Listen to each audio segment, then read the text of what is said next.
Hello and welcome to Grumpy Gamers. You're here with me, Pete, and along with me this week I have Ben. Hello. And Eddie. Hello. Nice. I thought for a second Ben's internet was going to cut out again as I said his name. No, we're all good. I restarted. It's all good. You restarted because that fixes all. That fixes everything. Yeah, absolutely. A restart, turning it off and on. That's all it needs, baby. That's all it needs. I still love the best bit is no one but us will know because it's only Discord it impacts. Anyway. Yeah, no, I can just be talking freely. Yeah. And on the recording it'll sound fine, but me and Eddie will just be like, yeah, I was listening to one with you two when I was off a few weeks back, and it was absolutely fine. It was only right at the end did like one of you go, "We've been having real big problems." So I'm like, "What?" Yeah, we couldn't tell when the other one was. Yeah, we couldn't tell when the other one was speaking. But it the was problem is, Pete gave the deal away because me and probably all of our listeners had no idea, and it was only Pete that went like, "Oh," and there was a couple times where I just went, "Yeah, I agree," and I had no idea. I was like, "Pete, what are you doing?" It seemed perfect until then. Breaking the fourth wall. Breaking the fourth wall. Exactly. That was a bad one though. By the end, we couldn't hear a word. That was awful. The internet got so bad on both sides. Not good. Yeah. Anyway, let's hope that doesn't happen tonight, because we have a fair bit of news to go through. A stacked new releases section.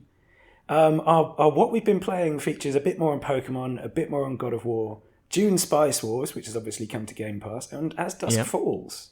Nice. Yeah, it's stacked as well. Yeah, and then for our feature, because we have a World Cup going on, Eddie is leading us in a World Cup quiz to test just how terrible me and Ben are. It's computer games linked. It is. It's from Football Manager, of course. It's from Football Manager, which released, a month ago? Yeah, November, So we'll be looking into the World Cup through the lens of Football Manager in that. So, I suppose we better crack on, guys, and we better start with the quick news. Let's do it. First up, Sonic Frontiers. It's got a patch out. It's got its first patch out, starting on the PlayStation. It's going to go to other platforms soon enough, but it addresses, and I quote, bugs and issues and other undisclosed quality of life issues. So I don't know what it addresses, but it's a patch. It's a bug fix patch. Yeah, absolutely. So that's good.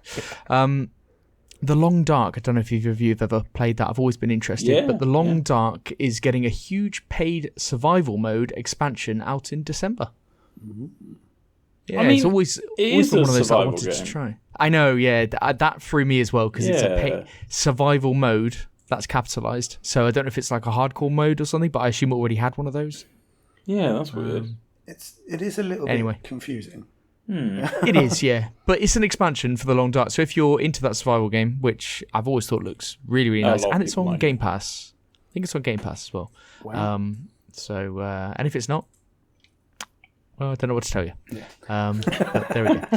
It was definitely free at one point because I played it. Yes, at one point it was on Game Pass. It may or may not be now. Next up, there will be a season pass for Callisto Protocol, which is on our new releases. Spoilers. That will include brand new death animations that they haven't started working on those yet though, but it will include these new death animations because they're saying that is going to be a big thing that people will like in the game. So people were voicing concerns that they thought it was cut content from the original game and then put behind a paywall, but they came out and they confirmed that they haven't even started working on these yet. But it was weird. There was it's like people love to have an immediate outcry to this stuff because somebody says, we're going to put this in a DLC, and they go, well, why isn't that in the full game? And if they have or they haven't made it, like, it's their fucking game, let them do what they want. They've got to make money, so let them fucking do it. Anyway, Digital Foundry have described the latest Pokemon game as a comprehensive technical failure. But at least I suppose it's comprehensive. Don't want to leave that in any doubt. They want to do things properly. So yeah, complete comprehensive technical failure. Then it was Nintendo. It was rumored that, it was actually confirmed that Nintendo are giving refunds for digitally bought Pokemon games. That's the headline that you'll read everywhere, and it sounds like a lovely, great headline. But what those articles aren't really saying is that Nintendo gives refunds on any digital game that you request. So It's not really Pokemon specific, but made a glorious headline. So I have a question on that, Ben. Like, do they? Yes. Do you have to give a very good valid reason, or is You can do it online. I think you got to give a valid reason, and then they get back to you in a certain time period. I think it's not as quick and easy as Steam. It's not like you get it back instantly, and they're within their rights to say no. But they do give refunds though. If you bought something digitally, you can get it. I'm shocked. Like, Nintendo, like I every decision they've ever made, I've always thought, you money grabbing bastards. But this is really good. I'm really happy. About it's not something that's really advertised. But I have heard from other reliable sources that this is actually common practice, and it's a bit misleading, this whole headline. So but they are giving refunds. So, and I think the point is that they're probably more readily giving refunds for these games. But I don't know. The headline is all mixed in stuff that exactly what it is. It's one journalist who's gone, there's huge news about the Pokemon game being, crap looking, and look how many clicks everyone's getting. So they've just gone, has there been refunds? Yes, there has. Right, let's make a news story. Absolutely. Or it's somebody posting on Reddit that they got a refund. And it's like, okay, exactly. Boom, news story. But and because it's not so readily, you can't just click a thing on your Switch to say I want a refund like you can on Steam. People don't know that you can kind of do that, and if you've got a reason, they review it and they say okay. And if you said that this was a comprehensive technical failure, then maybe that would be enough. I said that about Battlefield while trying to return it, and they told me to fuck off. So there you go. I did actually return a game to. I tried to return a game to Xbox once. And that was fine. Oh really? Nice. I got a no without a reason. Nice. Yeah, I wasn't happy about that. Must have felt good. I got one of those things where you go on the website and then you type your phone number in, then they give you a call back, and they did, and spoke to them, and it was all good. Oh, that sounds good. I know, yeah. But regardless, moving on. Gran Turismo 7, Turismo, apologies. It finally lets you sell cars in an update 1.26, 9 months after release. It's probably a little too late for many, I would assume. That selling cars has been a mainstay in Gran Turismo. It kind of creates that actual economy in the game. But this wasn't in it, so you couldn't sell them. No. Also, Eddie, we talked about the damage. There not being damage in the game on the lack cars. of damage, I literally heard this week somebody talking about this and suggesting that they couldn't put damage in the game because of the car companies not wanting their cars to look damaged. Oh, fuck's sake. And as soon as one or two companies say that, because there aren't an abundance of companies in the game, then that's kind of it, isn't it? You've got to take it out of the game. That's so stupid, though. I don't know if that is the case, but that's what I did hear. So it sounds plausible, doesn't it? Yes, it does. It does. But I mean, come on, I don't know. Yeah. Why wouldn't you want your car to look like? Oh, I don't know. I don't know. But there we are. And the last one of the quick news: Red Dead Redemption 2. Remember that game? It hit a peak concurrent players of 66,000 on Steam 3 years after release.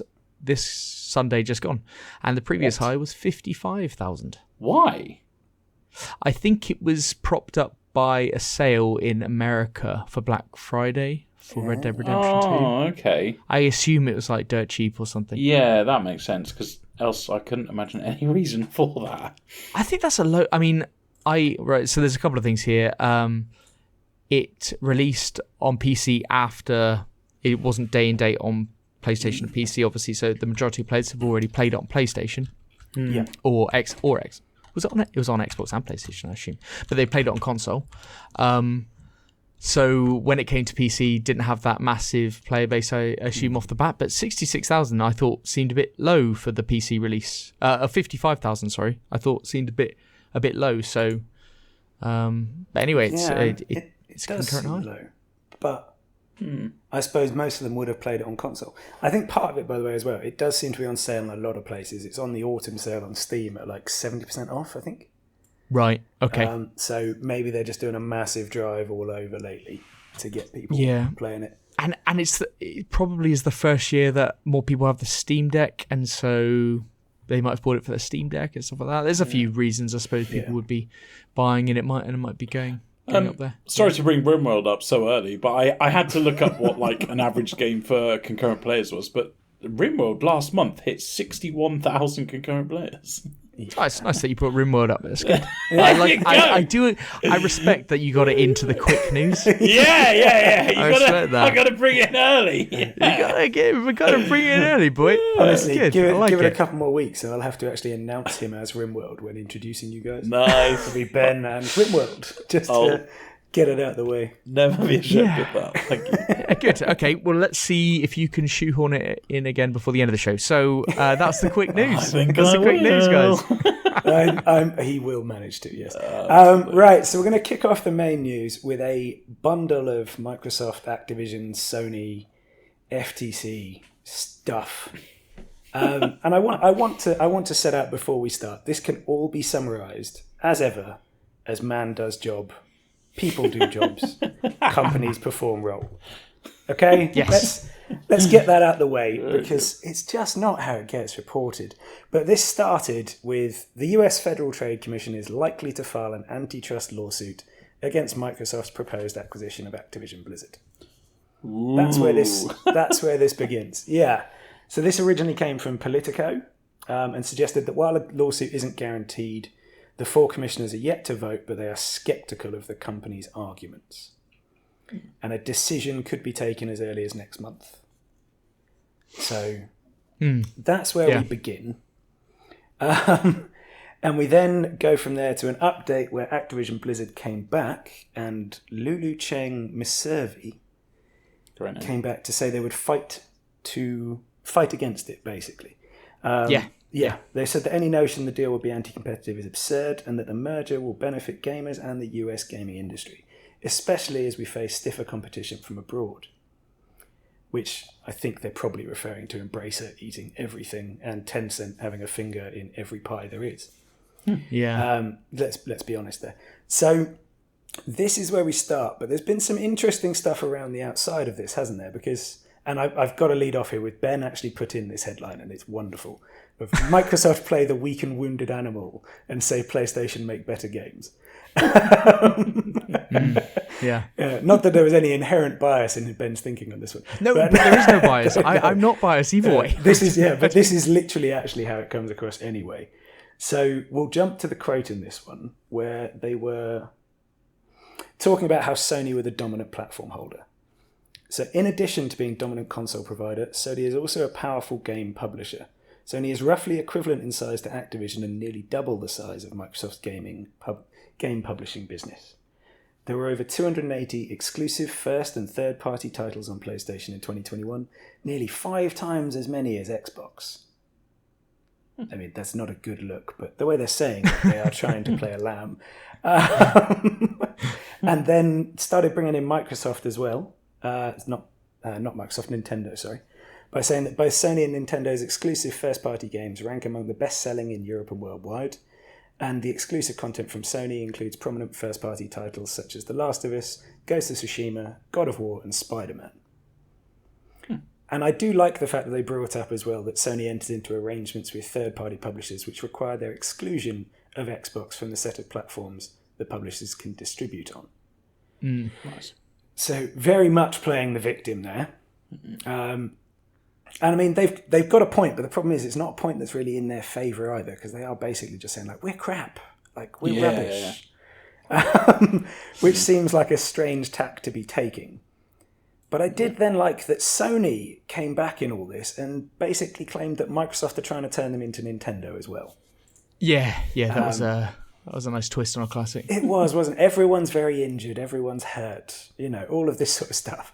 By saying that this acquisition was in order to basically take Sony out of the shooter space, wasn't it? That was the end result of all this. Yeah, and the thing that gets me is that you mentioned at the start where Activision, they've said like, oh no, this isn't anti-competition, and Microsoft are saying that, and Sony saying, oh, it is anti-competition.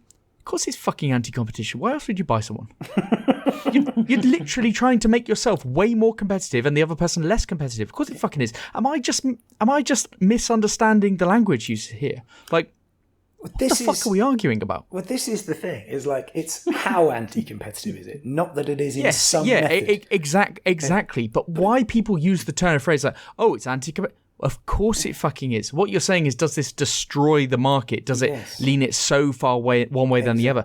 But the term anti-competitive, of course it fucking is. What are we talking about? Having exclusive games is anti-competitive. Like, absolutely, making your own IP. Every maneuver you make is anti-competitive. Like, absolutely, every single deal that has been made, Sony keeping stuff off Game Pass, getting exclusive marketing, and they've done all of this. Like, Sony for the last 10 to 20 years or whatever have been incredibly successful with focusing on marketing. They have paid marketing, they've had paid time exclusives, they've all of this stuff, like looks at Resident Evil and Final Fantasy and everything like that. Like, they've done incredibly well at keeping their at top tier games exclusive to their console, and more power to them for doing that. And now Microsoft are trying to do it in their particular way. Sony are then crying about it, but obviously they're going to cry about it, because if Sony didn't cry about it, then they'll lose. Yeah, they're not doing their job. And you know what they are? They're winners, and Microsoft are winners, and Nintendo are winners, and that's why those three companies are battling out, because they are serial winners, and so they have to act in whatever way they need to get the result they want. Yeah. And, you know, whether this goes through or not, there is a possibility it doesn't go through. There is a possibility that it has to be broken up in a different way, or, you know, something else happens. I'd feel... What I'd feel most concerned about if this didn't go through would be the future of Activision, if this didn't go through. And whether Activision would actually, whether anything would happen to them. I mean, you know, you've got serious investors in Activision that would be looking, well, a deal didn't go through. Where's our big payday? What's like, where's the value here? I'll go somewhere else where there could be that imminent payday, take their investment out, put it somewhere else. I mean, it's just, I don't know. That's why they're fighting tooth and nail for it, because Activision know, like, there's a big payday for them and all involved. It's this is why I always come back to that. Like, these are just people doing their jobs. Like, and that goes to the FTC as well. Like, they're the ones who are going to make the decision. They're the only ones who are, in theory, in a position to make such a decision. Everyone else is just posturing to get the best out of it they possibly can. Absolutely. Yeah. Absolutely. And the thing is that supposedly we've heard that Sony have been offered a 10-year increase to Call of Duty being on their console, which is now showing, and Sony have said no, that's not enough. Now that is a clear indication that it's not about having it on the console. It's just they don't want it going on Game Pass. Yeah. They don't want to have it on Game Pass because, you know, how can you compete with that title just being on Game Pass? And probably not for those people who just want that game. But I don't know. There's a strength of IP elsewhere. They'll be fine. PlayStation will be absolutely fine, and Microsoft will be absolutely fine. But everyone just pretends that they won't be without this franchise. So. Yeah. I will be very glad when it's over, so we can stop talking about it. That's the key. I know. I just don't like talking about people just doing their jobs. Yes, but that is all it is. Quite literally all it is. Honestly, we're the only people talking about it like this that I've heard. Like, everyone's like, "Oh, Sony are pathetic," or "Microsoft are this," and it's like, but you would do the same thing if you were them, surely. Oh, their arguments don't stack up. No, of course they don't stack up, because there isn't a valid argument. And none of us throw enough shit at the wall, something will stick. Yeah, and none of us are trained enough in any way to judge this. Like... Absolutely, they have teams of legal people, PR people, marketing people, who are experts in their trade, going over this, and we don't know anything about what's going on the internals of this deal. And what I do love about it as well, things like the 10-year extension for Sony, that could so easily, for Call of Duty on Sony, that could so easily become a crap game in 4 years.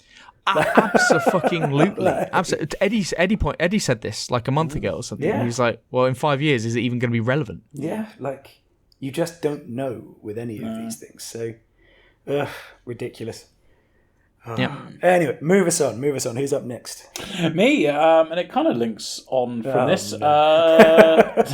Sony has criticised EA's Battlefield series and its arguments against Microsoft's buyout of Activision Blizzard. This is a bit savage. I know. This is a franchise. Crossfire, right? Very good, Pete. That was very good because it's a shooting game. Very good. Thank you. Yes. I saw this on Eurogamer. In documents released as part of the UK's Competition and Markets Authority review into the potential merger, Sony argues that Call of Duty is not replicable and that other games...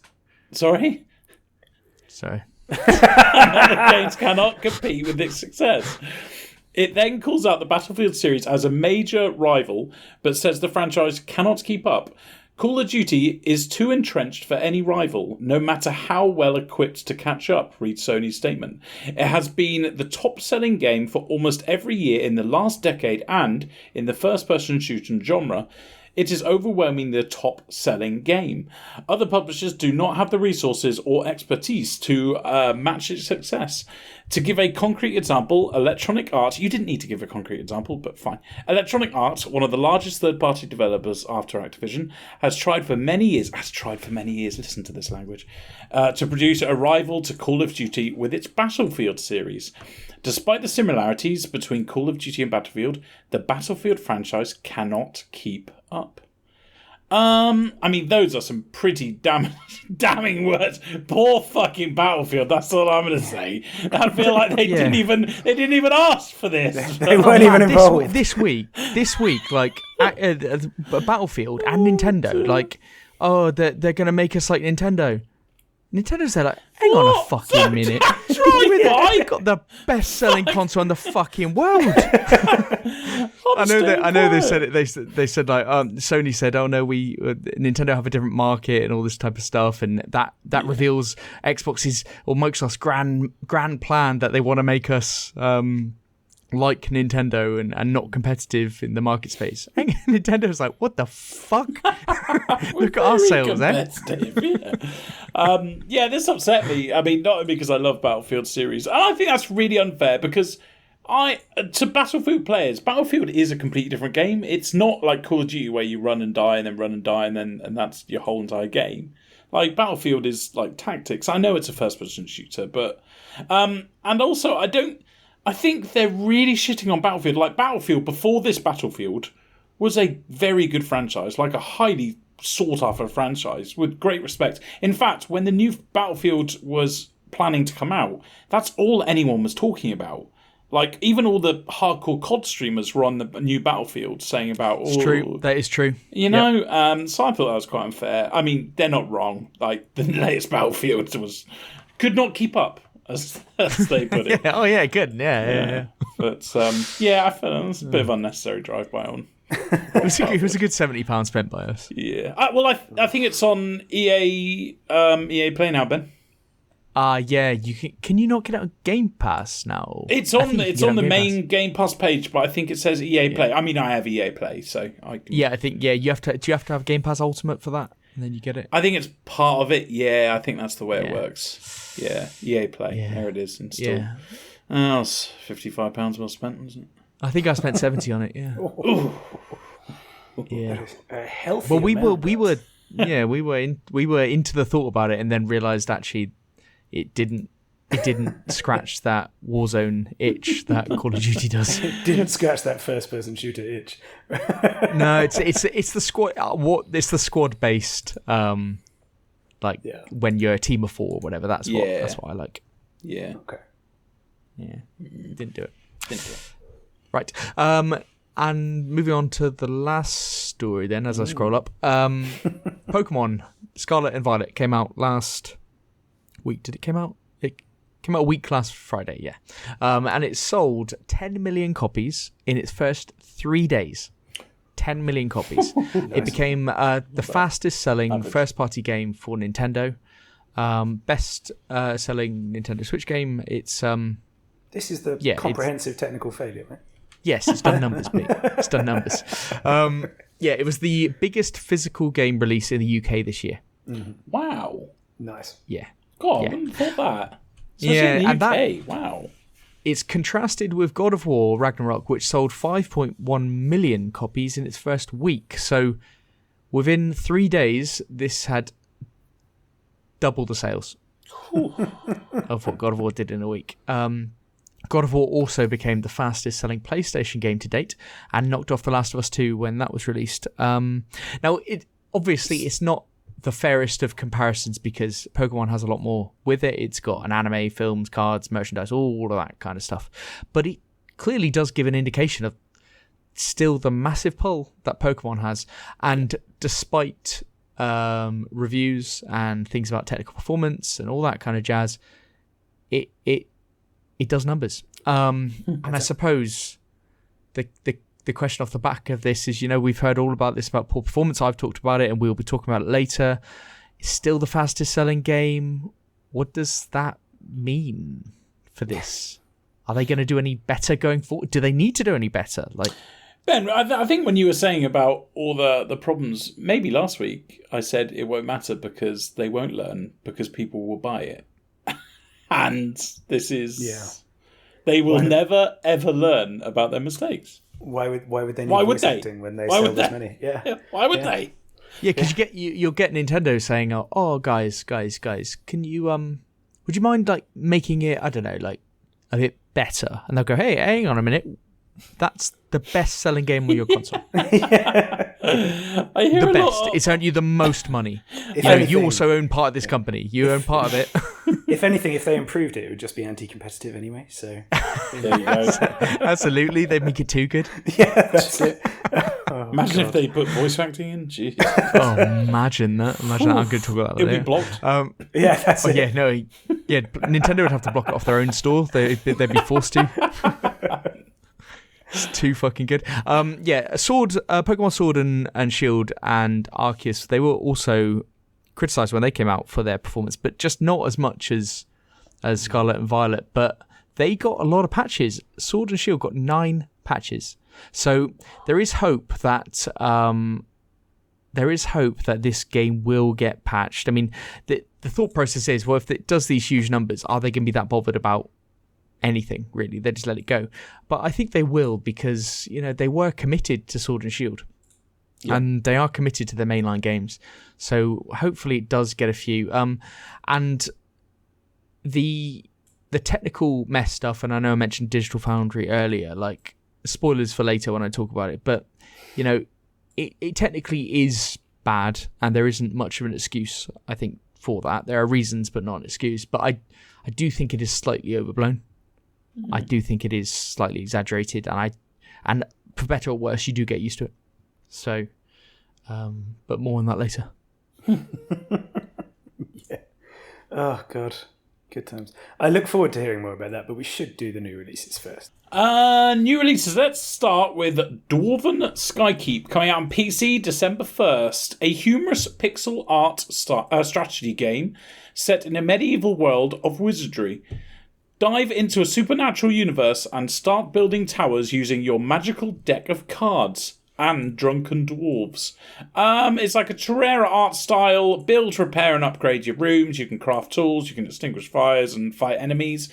It looks really quite simple looks, but I think I'm really going to enjoy this. I've already put it on my wish list. I thought you would. Yeah, sozzle. It's got drunken dwarves, it's got base building, and it looks like Terraria. So yeah, I'm obviously all in. Yeah.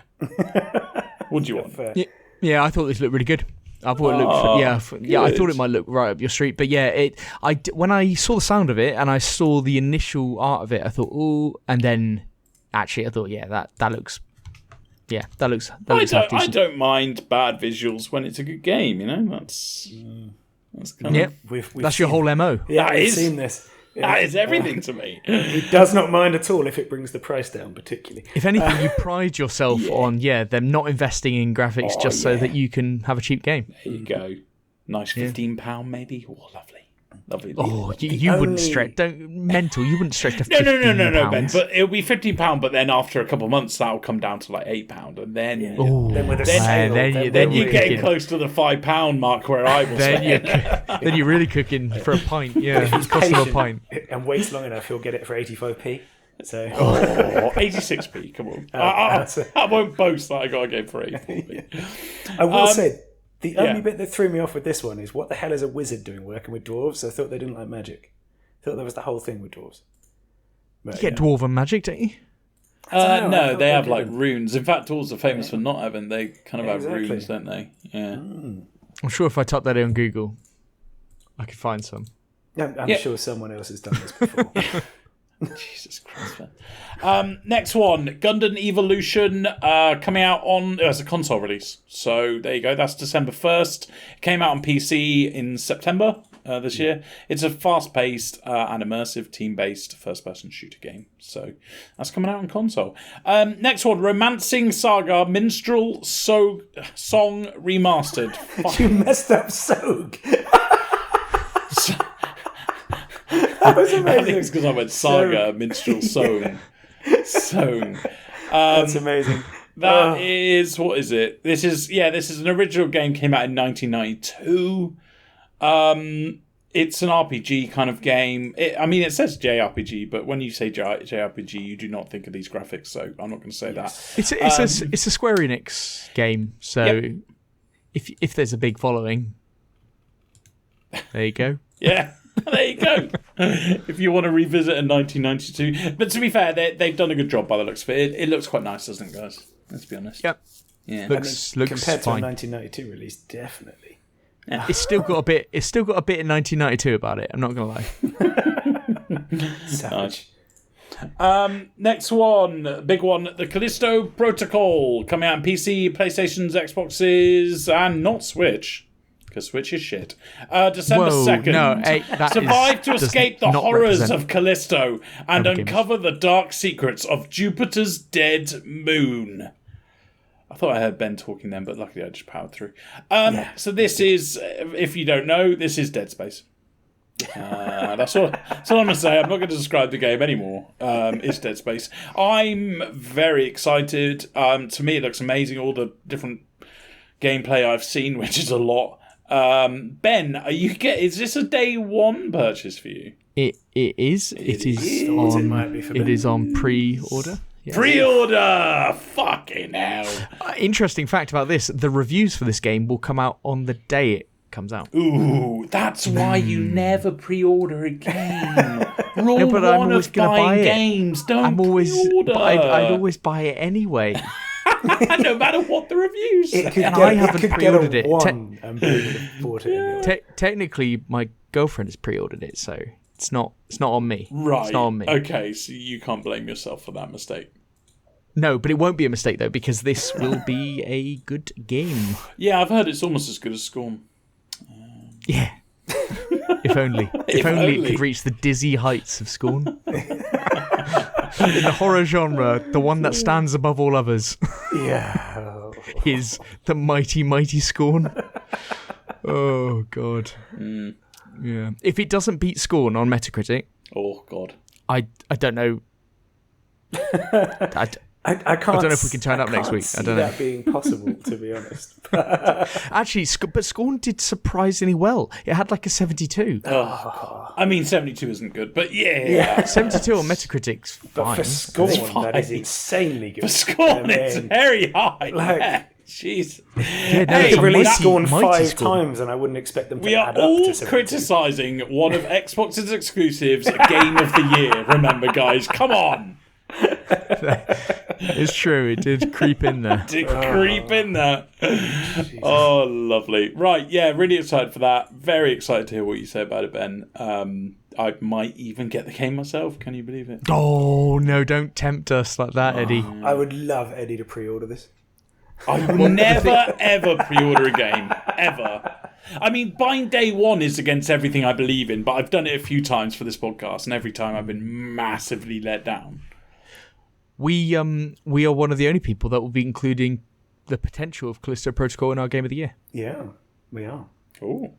Most other places will have had their cut off and that won't be included, but not us. Not us. Not us. If it comes out before we do the podcast, which will be the end of the year, then it's in. Then it's in. That's it. I've got to admit, I don't like the way others. The way, like a lot of them are excluding all games coming out in December. I mean, that's ridiculous. Yeah, because then it's also a year later before those games get included in Game of the Year. But it means you're just never going to... Like Callisto Protocol, for example, it's never going to be in next year's Game of the Year. Like, it's just because not recency gonna bias get is in a there. thing. Absolutely. Of course, if you do put it in, Ben, I am going to be not annoyed at paying full price for anything, but well played. Come on, Steam Winter Sale. Yeah, I'm looking forward to it coming out though. I think it's gonna be really. I think it's really good. Be it's brilliant.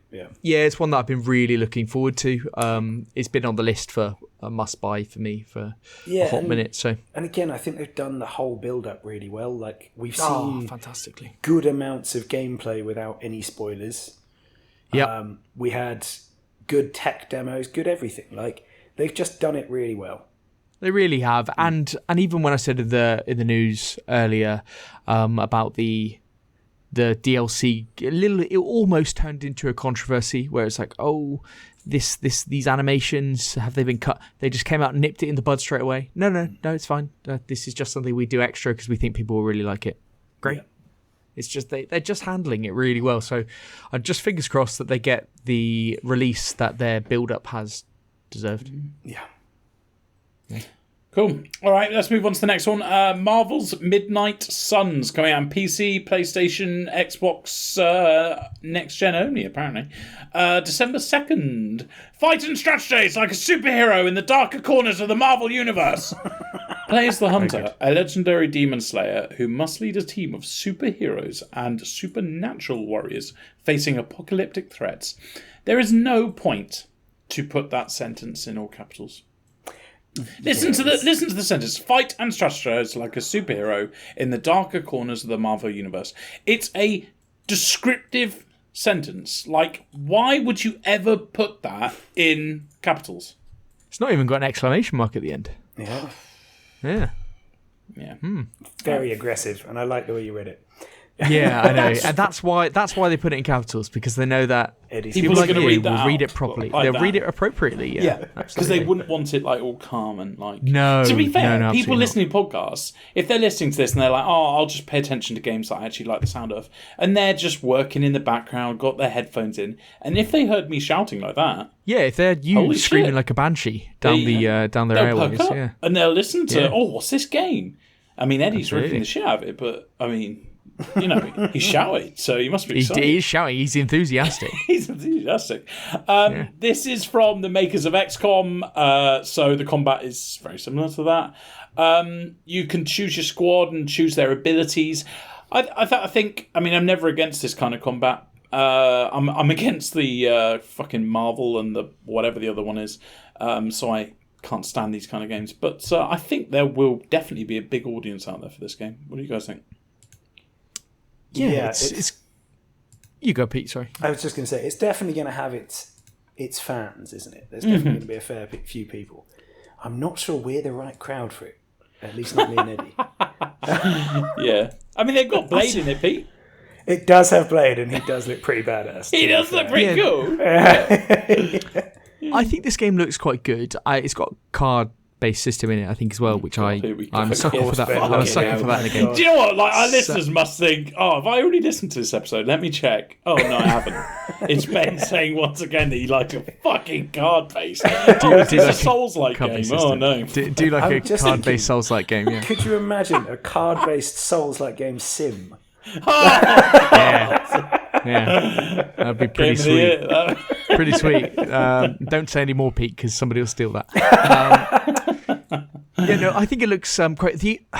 I really like it. I really like the look of it. I would be interested in getting it. I think they polled the Switch version or pushed the release date out because it was originally coming to Switch, and I think they might have delayed that. And the fact that it isn't in where your list at the start and it's PC, PlayStation, Xbox, then makes me think they have. But I think it seems like a bit of would do well on the Switch.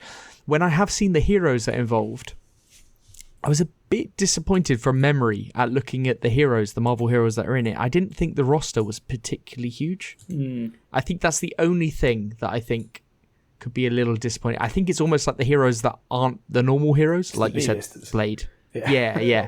But actually, made by XCOM, I think this game looks great. It's been delayed more times than... I didn't have anything more on that one. Just it's been delayed a lot. Delayed a lot, and it's finally out. So it's had work. So I expect this to be a good game, actually. You know what really upset me? I mean, on top of the fact that I don't like the look of this game, but £50 price tag. That does seem a little excessive. Well, I mean, if you really wanted to go excessive, the Legendary Edition is £90. Yes, I saw that. Oh goodness, that is something. Yeah. Pounds. Oh, Yeah. dear. What a mess. That's good.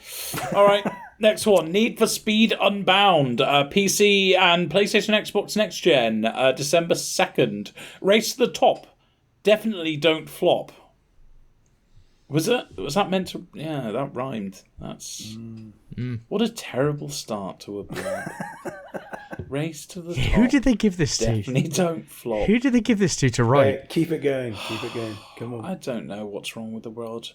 You know what I was watching before this podcast is I was watching a YouTube video, and then one of these adverts came on for like Rise of Kingdoms. And have you seen the adverts to them?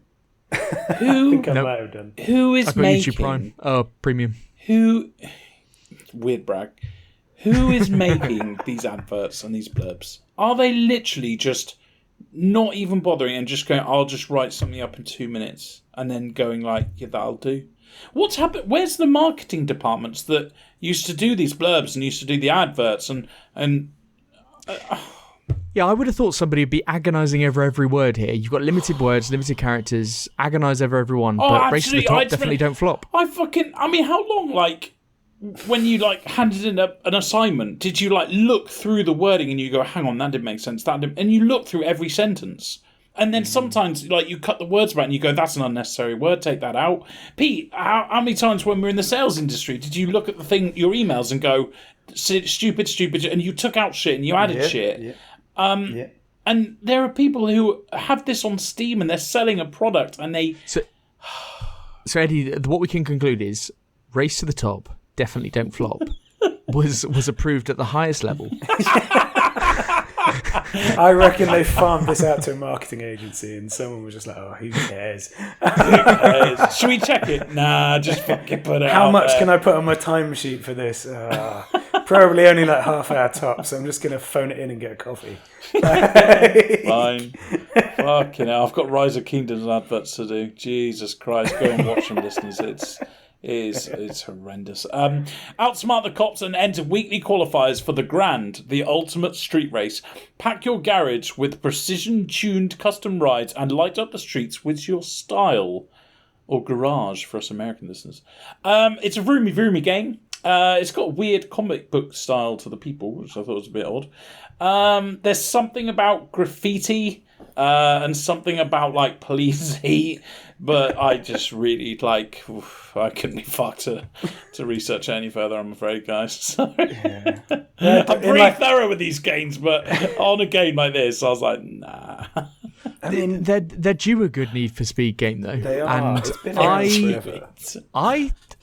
when I was watching gameplay of it, I didn't think it. I mean, it's not something that I'm particularly interested in. But if you like racing games, then this is definitely on your radar. I mean, £60, so it's It's very far back on the radar. 60 quid! Your radar better be a good one. Yeah. Ooh, it is a pricey radar, but yeah. £60 sterling. Ouch. Yeah, there we go. Yeah, there you go. Right, next one, Fortnite Chapter 4. Fucking hell, it ain't getting better, is it? Coming out on everything, December 4th. Peter's put who cares instead of putting a blurb or anything. So thanks very much for that, Pete. You're welcome. Yeah, I mean, it's a new chapter. There you go. So it's probably got new people. Probably got a battle pass and It's just if you like Fortnite, it's just a season, and I don't. isn't it? Like, But the thing is, like, if you like Fortnite, just like we like Warzone or whatever, it's a big deal if you like Fortnite. But otherwise, it's not going to get you involved just because there's a new chapter. yes.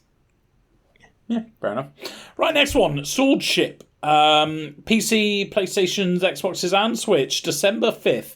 Swordship is a futuristic, lightning-fast dodge-em-up. Never knew that was a thing. Which flips the script. Oh, flips the script. You know what? I take everything back about these blurbs. This is fucking brilliant. This is where the A-team are. This is where the fuck Need for Speed. Let's go all on Swordship. It flips the script on the traditional arcade shooter. Turn both the tide of battle. Oh my god, this is full of them. Turn the tide of battle and enemies on themselves by dodging, weaving, and diving your way through an onslaught of enemies hell-bent on tearing your sword ship apart. Wow, what a blurb. Thank you, sword ship. This is like it's like kind of a top view racing game, but it's not a racing game, sorry, where, because it's automatic driving, but you have enemy ships that come and try and like shoot you or put laser beams on you and stuff, and it's up to you to like dodge and jump and flip and everything. In fact, your ship actually doesn't have any guns. In the description it says it has no guns because they weigh you down and therefore you can't do the weird flips and shit. And the way you defeat the enemies and carry on is by like flipping so they shoot each other and stuff like that. It's randomly generated levels as well. It's a really simple looking game, but I'll tell you what, it does look fun. And I like the idea because I don't think I've seen a game like this before. And to carry out all that as well, there's a free demo on Steam. So, ooh, beautiful. I also like the fact that they've kind of gone Mad Max on the background story for it. Like, did you notice this? It's post-apocalyptic. There's like very few people who exist outside big underwater cities. Yes. And you've got to dodge between them. Like, yep. They've put some effort in, boys. They didn't need to include that, but they did. Yeah. I tell you what, the game looks bloody nice as well. Yeah. It is a cool art style as well. Yeah. Really cool art style. Nice concept. There's a demo. I mean, What more do you need? These guys aren't missing, are they? Yeah. Yeah, there Sword you go. ship. Yeah, really happy Sword with that. ship, yes. Nice. Good, because we were going down a dark path at that time. So, back on that path. Back for Blood, River of Blood, DLC, coming out December 6th on everything, apart from Switch. It's a DLC. There's a brand new campaign, which will have 5 maps. I am shocked they even brought out a DLC, because this game was pretty poor. Next one, Firefighting Simulator, The Squad. Is coming out on console on December 6th on PlayStations and Xboxes. For those of you who don't know, it came out in November 2020 on PC. It's very positive on Steam. It's basically a third-person firefighting sim, and it looks okay. Yeah, I think it looks quite good. Yeah. And a nice cool aspect is that you can play with friends. Yes. Like, it's called The Squad, but yeah, literally. Yeah, and I actually thought graphically, I thought the fire looked quite impressive. Yeah, I think it all looks okay. Yeah. Yeah. Yep. Yeah, up to 3 friends you can play with. Good sim there. There you go. Probably. Lovely. Next one, Hello Neighbor 2, coming out on PC, PlayStations, and Xboxes.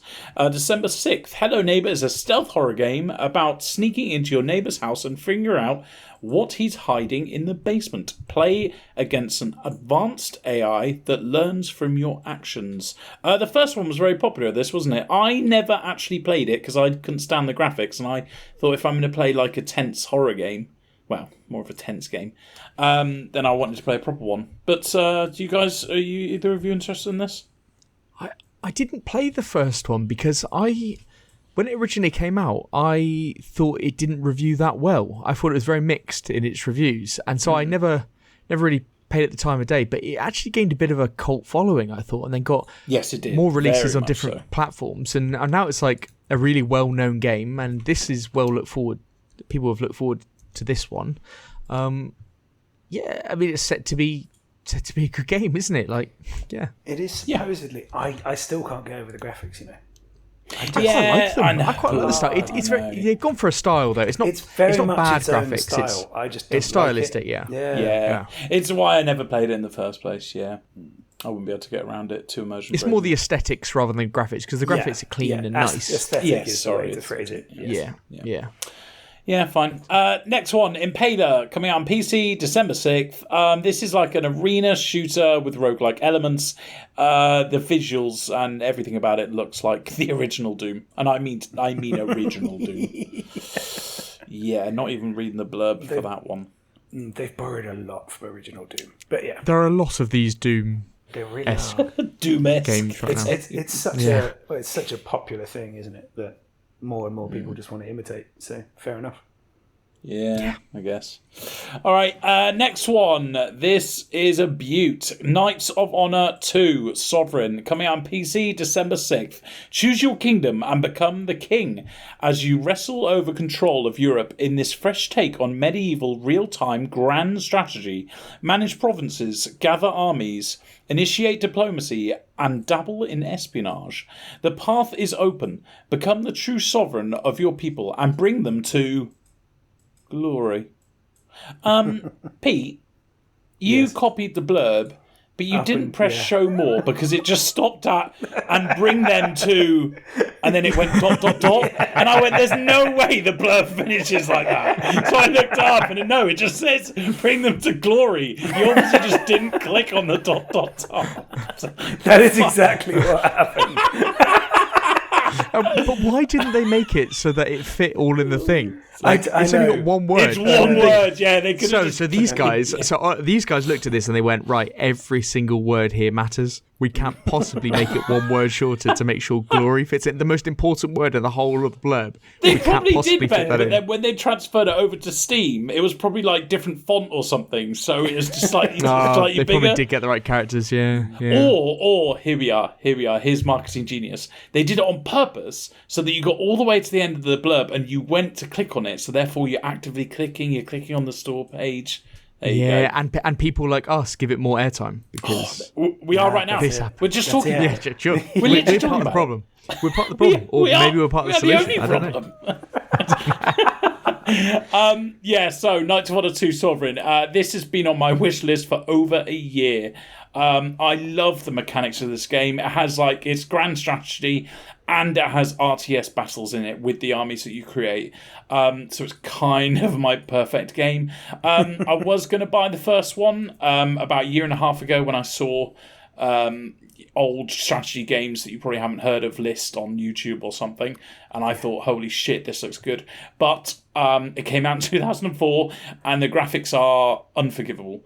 So I can put up with bad graphics, but if go type Knights of Honor 1 in and you will see what I mean. It's one of those that's so bad that you kind of can't play it. So I am very, very excited about this game. I will buy this on the very first sale I see. What do you guys think? Pete, I'm looking at you. I bet you have looked twice at this one.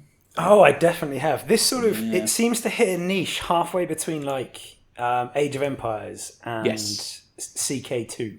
Yes, is how I put it. Yes, absolutely. Which is a really nice place to be. So it's on my wish list as well. It's been on there. Brilliant. Probably about 3 months, so not quite as long as you. But it's been on there for a while, and I am very tempted to play this. I do like the UI. It's a bit old school, the UI, but it kind of fits for a medieval strategy, if you know what I mean. I'm trying to think. There is one of the old games. It might be like Medieval 1 or 2 of Total War that the UI reminds me of, but it's still. It's a fair bit Medieval 2, to be fair. It's a fair bit Medieval 2. And I'm getting a lot of CK2 vibes from it.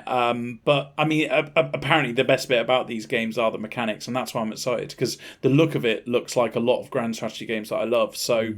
If the mechanics are as good as I've been told, I think this could be a bloody fantastic. This is going to be expensive though because it's THQ Nordic. THQ Nordic. Yep. Yeah. So it's going to be it's not. It's made by. I presume that's the publisher, but it's a big game, isn't it? It's so it's not going to be cheap. It's not going to. Well, the moment there's a chunky little sale, I'll be all over it. I don't think it'll be too bad because. Desperados and Expeditions Rome only started at 30, didn't they? That is true. So I think this, if I'm being honest, it's a shame because I think I might like this so much that it could be in my Game of the Year discussion. However, there's no way I'm going to pay £30 for it. So, you never know. If it comes down in price before Christmas... Oh, they do have a winter sale, don't they, Steam? Yeah, but surely not on brand new games. The autumn sale is going on now, but it might just clip the Christmas sale. Yeah, well, there you go. If it comes on that sale, I will play 100 hours of it, and then might be play 100 hours in a week. Yep, and then be in the Game of the Year show in 4.5 days. Yeah, and then it'll be in the Game of the Year. And when I'm at my parents' all Christmas to play yours. Yeah, I'm at my parents' all Christmas, mate. So I'll be on it. Don't you worry. You can get some game time in, baby. I'd exactly. Right, next one. Cuckoos? Cuckoos. Kukoos. Cuckoos? Yeah, I think it's Cuckoos. Yeah. Cuckoos. Yeah. Yep. Right, Cuckoos. Lost Pets. Yep. Coming out on PlayStation 4 and Switch. That's very specific. Yeah. December 6th. Yeah, Pete, you're downing that now, aren't you? No, I found it really weird. All right. That's what was given. Yeah. Oh, you didn't check it. Pete just went, Oh, that's that looks weird. weird. I'll stick with that. I'll No, stick I did check it. I couldn't find anything probably telling me right. it was differently. So It's probably right. Welcome to the world of the kudos. So I'm saying kudos now, fuck's sake. On a planet covered in water, the cuckoos live on the island that is home to the cuckoo tree. Fucking hell, they have to say that enough. This game looks as stupid as it sounds. It's just a cartoon platformy game. I shouldn't criticise it too much because I know this is everyone's fucking lovely type game. I think this looks way too childish for me. But what do you guys think? I think it actually looks like a half-decent platform. Oh, fuck's sake. it's like Fall Guys, but single player. That's what it looks like to me. It looks. I thought graphically it looked fine, which I'm surprised that it's just on PS4. I thought graphically it looked alright, and I Switch, thought as a and platformer. Switch. But the thing is, yeah, and the Switch, yeah, which is surprising because I thought it looked too good for that. It's been out on PC quite a while. How's it rated on Steam? Weirdly, I can't see it. It's early access, that's why. Yeah. Ah, right, okay. Yeah. Yeah, I think thing is, I think proper platformers like this they're not really a type of game that a lot of money is thrown at these days. I don't think it's very popular, like in the 90s when the PlayStation was on the rise. That I thought the platform was really big back then. That was the biggest one, yeah. You know, you had games like Pandemonium and things like that coming out on the PlayStation, and they all did well, even though they're pretty shit games, because platformers did well. And then you had your heavy hitters. So, but nowadays you don't really get that. So I don't know. You never know what to expect. But it's a dying art, the old platformer. Yeah, looks alright. Okay, disagree. Yeah, that's it from new releases. Pretty big week, which is great because I thought it was going to be a few slow weeks after the big release week of Sonic and all that shit. My pick of the week, quite controversial because obviously we've got Callisto Protocol in there, and I do quite like the look of the Dwarven Skykeep, but it's got to be because it's one on my wish list for every year. Knights of 1 or 2, Sovereign, my pick of the week. Yeah, lovely. Fair. I thought Swordship might just nip in there as well, but yeah, no, it's definitely Knights of 1 or 2 at least. For It's actually a decent week, wasn't it? Yes. Very much so, yeah. Yeah, two nice indie games and a couple of big ones. Yeah, like that. Good stuff. Well, we're on to what we've been playing, aren't we? And I feel we should probably, Ben, start with you because I want to hear more about Pokemon. Let's give some updates because played nothing new, just playing the games I have been playing. So we talked about Pokemon Scarlet and Violet earlier, but so there are 3 main storylines, like I mentioned last week, which kind of opens it up. It's in the open world. You can go anywhere you want, do them in any order.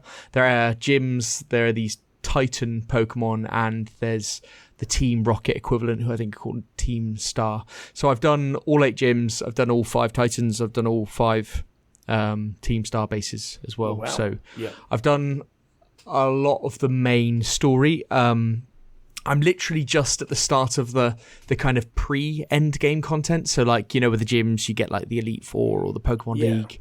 And then the Titans, there's some more like, I assume there's some hunting for some different ones that you have to do. I'm at the state, I've got all of the main storylines up to the end. You don't have to, you can continue on with one of them and do the final bit or whatever. But I've kind of got them all to a point, and then I'm going to do all of the kind of pre-end game. And then after that, there is the actual kind of end game content. So, and the post game, obviously. Yes, that's what I mean, the post game and stuff. So I'm really keen to get the game, kind of the main content done, because I think on the 1st of December there are special raid battles where you can get Charizard, and only available for a few days, and then again in mid-December for a few days. So you kind of have to have done the game. Yeah. So I'm in for that. But the thing about Pokemon is when you get to that kind of post game, and you've done the main story, you're then in your like create your own game, create your own story territory when you're either going after the Pokedex, you're trading stuff, you're getting legendaries, or you're creating your kind of competitive team, or you're like you're breeding Pokemon or something like that. So there's loads to do in the game afterwards. So I think in Sword and Shield I played for another, I think I've played 100 hours in the game, and so I must have played another 50 odd just doing shit fair. Afterwards. I tried to build like that competitive team and play online and that kind of stuff. So it's just different times to find. You create your own fun point after that point. So I've done quite a lot of the game, so I think my comments are going to be fairly where I'm at on this. The only graphical things that I've noticed is obviously the bad frame rate. And the bad textures, which you talked about last week. But I haven't seen any of these real glitches that have been all over the internet and that kind of stuff. I haven't personally got any of them. I close my game down regularly to kind of avoid that memory leak that I mentioned last week. So just close it down, keep it, and start back up. So I do that every time I kind of turn off the Switch, every few hours or so. I'll do that. And it is, like I said earlier, for better or for worse, you get used to the performance and the look.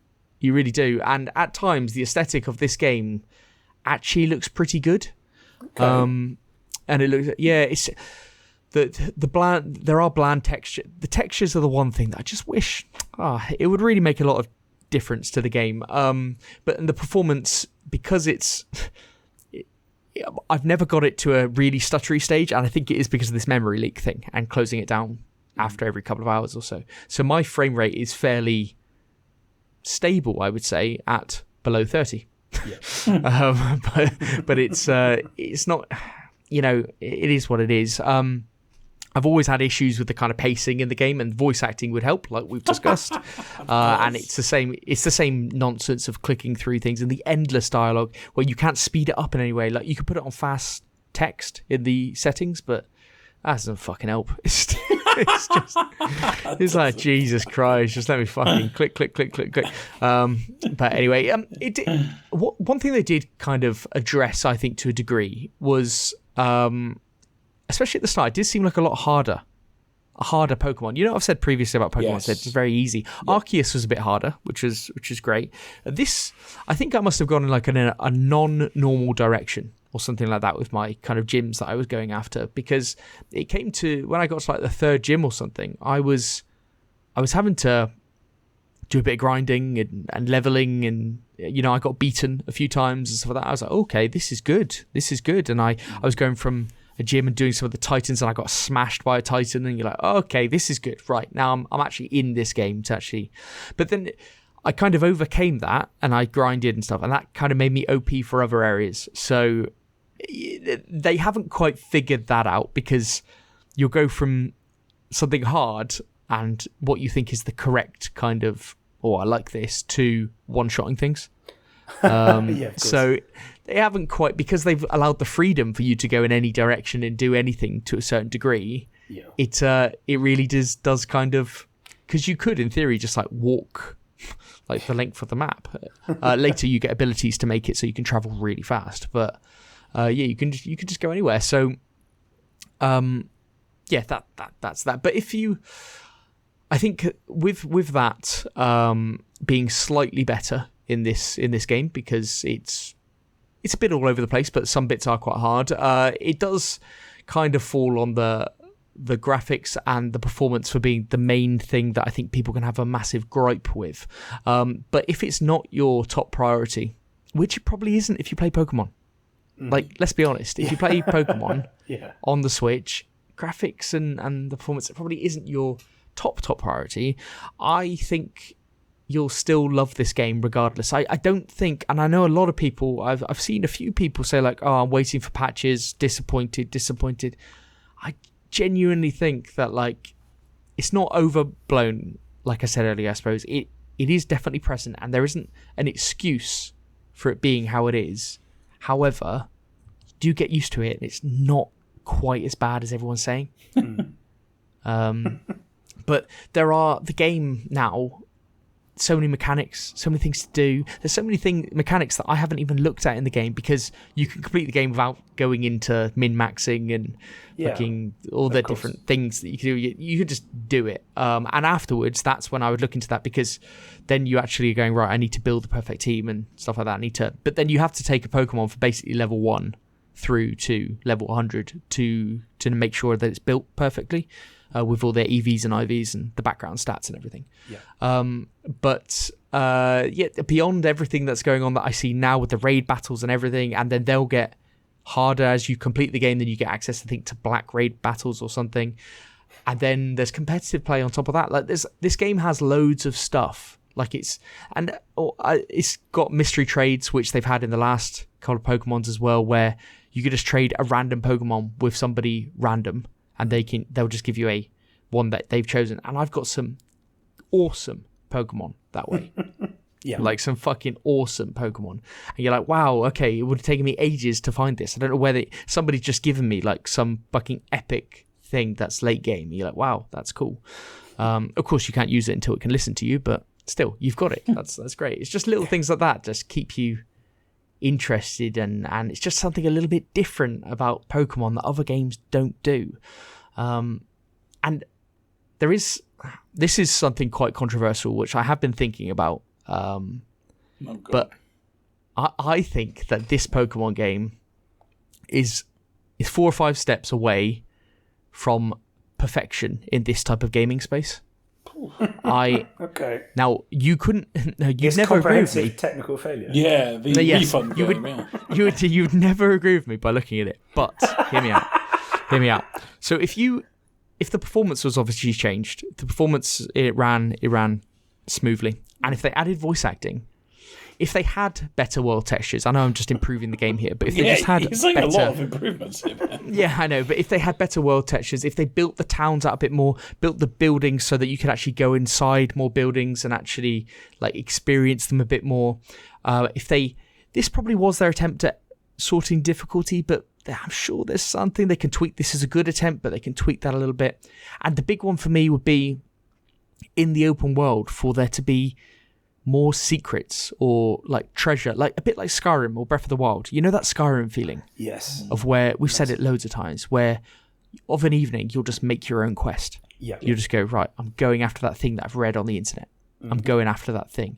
If they had a bit more of that, if they actually had that in the world, what they have right now is, I'm going after that Pokemon. I'm going to get that one thing. You create your own story that way, but just a little bit more in terms of stuff like that type of things. I think genuinely, if they had another year to plow into making it, add those things in, you'd be looking at something fucking amazing. You'd be looking at something which would be, for me personally, something like a top 3 game of all time. Like it's got all the building blocks. It really has.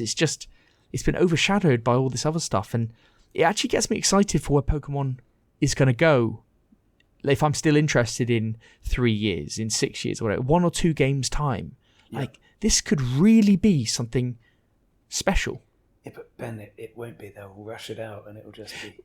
Well, yes, they will rush it out, but what they have done, what they have proven in the last couple of times is they do like to make these advancements. Like they had the wild area in Sword and Shield, then they made it sandbox open world in Arceus with the different throw mechanics and stuff, and everything being in the open world. Like they are making these kind of evolutionary jumps in Pokemon, but it's just that their technical ability seems to be holding it back. But the actual ideas behind it all, I think they really are nailing it from an ideas perspective.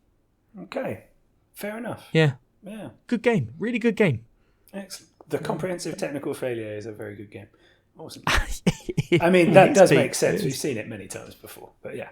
Yes. Cyberpunk. So every single Bethesda release for the first week. Yes. Yeah. Can't wait for Starfield. I honestly think that Starfield, this might be the first Bethesda game that isn't like that, because Microsoft going, I'm sorry, you just can't do that. We need it to be off the bat something awesome. I don't know. I think, yes, I agree with you, but I really want to fall through the floor of a game where you're in space. Just fall out your ship, just see what happens. Just see it flying away and be like, yes. Okay. Honestly, I'm like you, Pete. I don't actually mind. Like I don't mind I haven't seen any of these glitches, and I just, I like the game. I'm fair. I'm sentimental about how glitchy some games are anyway, so it's all good. Yeah, you like it. Yeah, it amuses me. Yeah, if Roach isn't on top of a house when you come out of a thing, you're not really playing The Witcher. Exactly. Desperately trying to make a quick escape. And he's floating. Yes. There he is. Yes. You're not going to get that in the next gen update. That's going to be furious. I know. Oh, they're going to make games too good. Anyway, yes. Right. Well, I mean, it's good to hear that because the news was not too positive about it, but the sales were. Yeah. So that's a good place. How about God of War? How are we looking with Ragnarok? Yeah, so I've played a fair few more hours. I've played 15 hours now. I'm not gonna lie, I'm finding it quite tough. Oh, not difficulty or desire? No, desire. It's not. It's not. The difficulty is set by the difficulty you set it on, unlike Pokemon. Sorry, you can't really blame that. But I find the gameplay loop like all too similar, and I find the storytelling, the delivery is fantastic. Don't get me wrong, it really, really is. But I find it really hard to care. My investment in it is unfortunately it's not quite there. For me, it's not as interesting as 2018 was when that started, because that was new and it was like, and I was kind of interested from the off on that one. Like, oh, okay, this is interesting. But now, I don't know. Just for me, it's not grabbed me. Without giving anything away, like I do find the main characters and how they communicate with each other, how they interact. I just think it's almost like unrealistic. It's not. That's the wrong word because it's not realistic, but it's, I don't buy it half the time. I find them a bit annoying. And I hate the boring ass puzzles in the game. It's just, I'm struggling because the story is the thing, and their delivery of that and the cutscenes and everything, that's the stuff that I look forward to at all times, but that's not quite grabbing me. I do think that action games, they do have a difficult job at like connecting with an audience. I'm not saying that this has a difficult job, I'm just saying in general, because action games are like impersonal in a way. Like you're playing a character and they've got set move set and everything. There's fairly set kind of progression trees. They've got similar combat and all that kind of stuff. That's like in general, and I do think they've done a great job at connecting with the majority of people through the storytelling and having good combat. But eventually, like, all combat that goes under that system gets old for me. Like, I do wonder what it would be like if I played this game without playing Elden Ring. And I know I know it's boring to bring it back to that again, but the difference with that game is that everything that you do to your character, all the stat increases, all the changes and that you implement with your character, has a significant difference on your gameplay. Yeah. And that isn't the same here. It doesn't feel like that to me. It all feels the same as it did in hour one to me. And I know you get different abilities, you do this, that, and that. I know I can hear what people would say to that, but to me, it's the same type of stuff. Couple that with me not personally being too invested in the story, and you can kind of feel where I'm at with it. Yeah. Well, I played 2018, and I thought, when I first played it, I thought, well, this is amazing. This is basically like what gaming is about. I was like, because I was really into my first-person game, my single player games, and I was like, this is fucking amazing. But it just kind of shows, and I said it last week, like the shift of where people, sometimes you're into that type of game, sometimes you're into another type of game, and I think I've shifted a little bit, and I can hear that it sounds ridiculous, me saying that I'm really enjoying Pokemon, but I'm not really enjoying God of War, and I know but it's a gameplay loop that I can get behind, and this gameplay loop I don't like so much. I mean, that's the thing that's going to hold you. Do you think that maybe I'm linking this to myself? So when I have, for example, summer sale and winter sale every year at Steam, I buy like 4 games probably, and 3 of those games I will not be excited for. And when I mean not excited for, I could have bought 2 of those games, could be something I've looked forward to playing all year, but hasn't come down in price. But the one that I'm most excited about is the only one that will dominate my brain. To the point where even the other one that I've been really excited to play as well, I will play it and I'll go, I don't really care. I want to play the other one. Do you think that there could be something there that with Pokemon, and you've been loving Warzone DMZ, there is that. I mean, we've had a lot of games come out, and DMZ, like, I would play that probably all the time. If you were available to play all the time, like, I'd be playing that all the time. Yeah.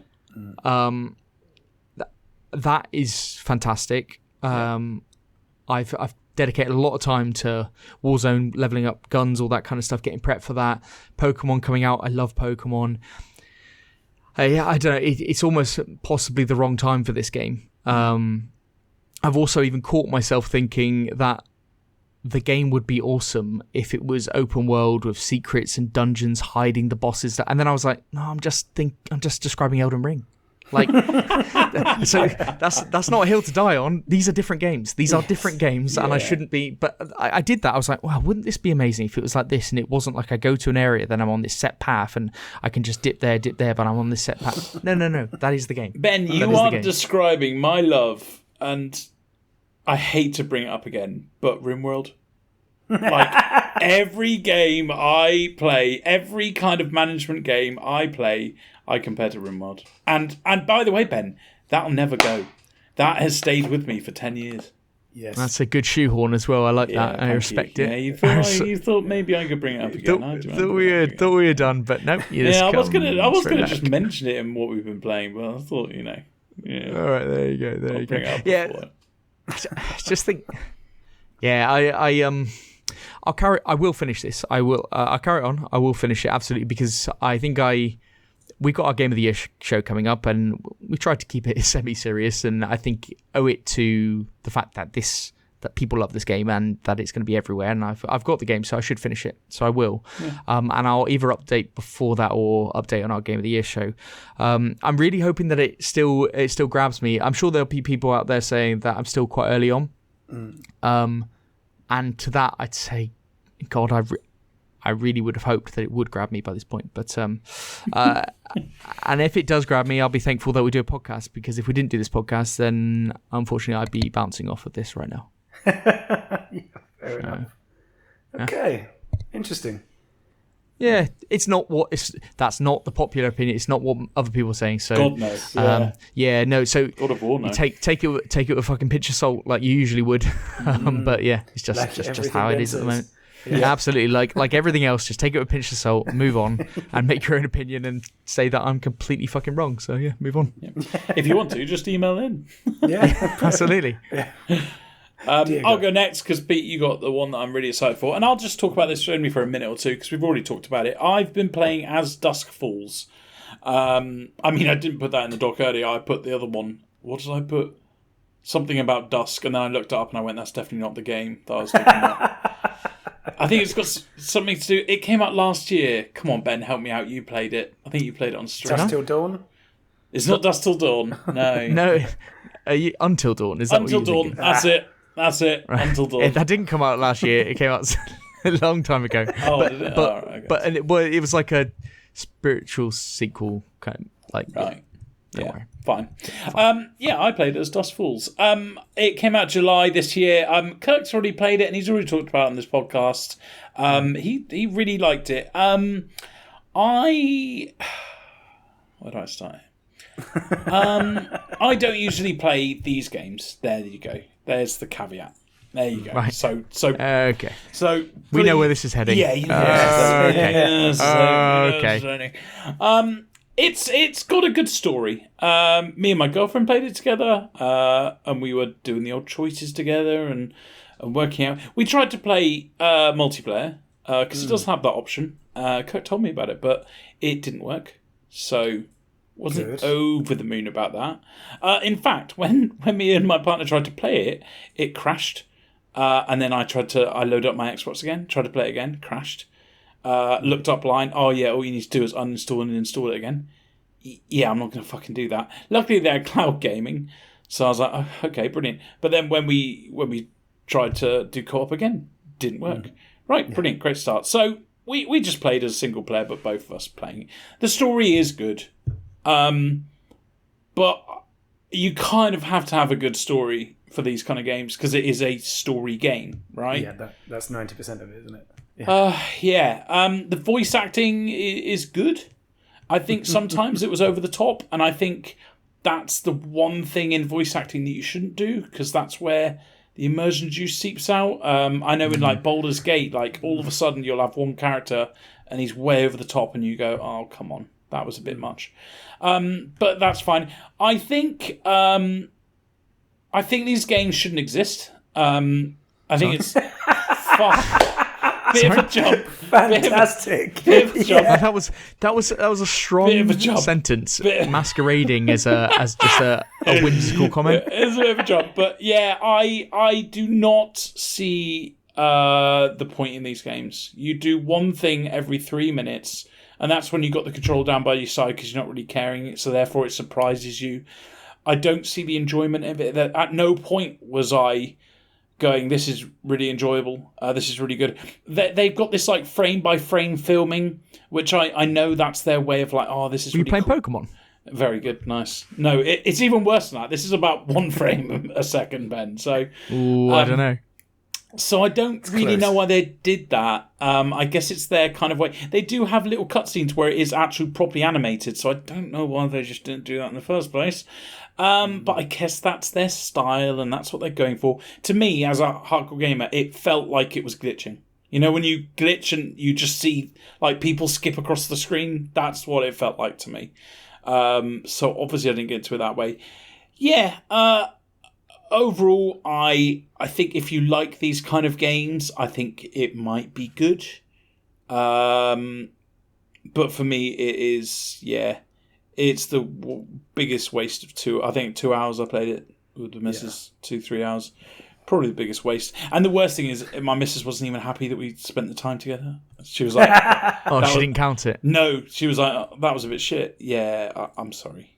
Oh, she didn't count it as quality time. Yeah, oh, and I actually quickly loaded Tiny Kid on, and she did kind of enjoy playing that, so I was like, all right, at least we got something out the evening, I guess.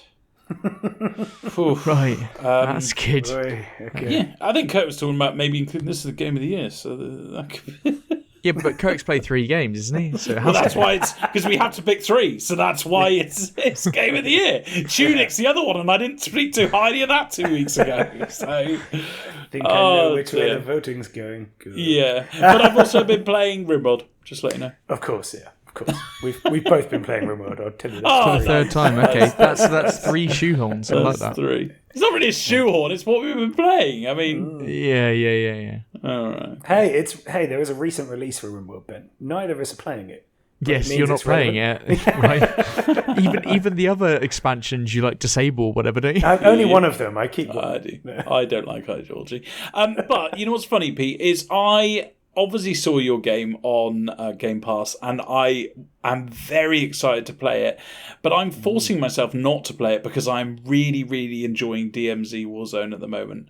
So I am purposely not playing it because I want to give it the time and credit it deserves. But I'm also very excited to hear what you think about it. Yeah, so am I. I want to hear about this. Good, no pressure, sweet. Okay, yeah. Now, so yes, Dune Spice Wars, which I've been playing for, to be honest, most of the last week. So this is a mid-complexity RTS 4X based on a Dune franchise, for anyone who is unaware. It's a bit of a strange mix, like for me. It's incredibly well polished for something that is in preview. Well designed, great to look at, and its gameplay loop is a classic 4X. You know, it works well like that. Think Civ or Humankind set on Arrakis. That's what you've got. Yeah, lovely. The map design is also fantastic. They've kind of gone with this way of dividing it by using Deep Desert, which like absolutely shreds your units. You can't really get through it, so it divides up the map and it creates really interesting choke points and like difficult areas to traverse, which works really well without feeling like an ocean or something like that. It does it differently and it works well. And you're juggling, I mean, I say mid-complexity because I think I mentioned a couple months ago, I view these games as how many resources you're managing. Yes. And this one's like 8 to 10. So yeah, it's like a mid-level. It's like a not mid-level quite a 14, but not the usual 4. So that's and not Stellaris is 17 or whatever the hell it is. It's possibly more. Actually, it's probably more than that. 17 base.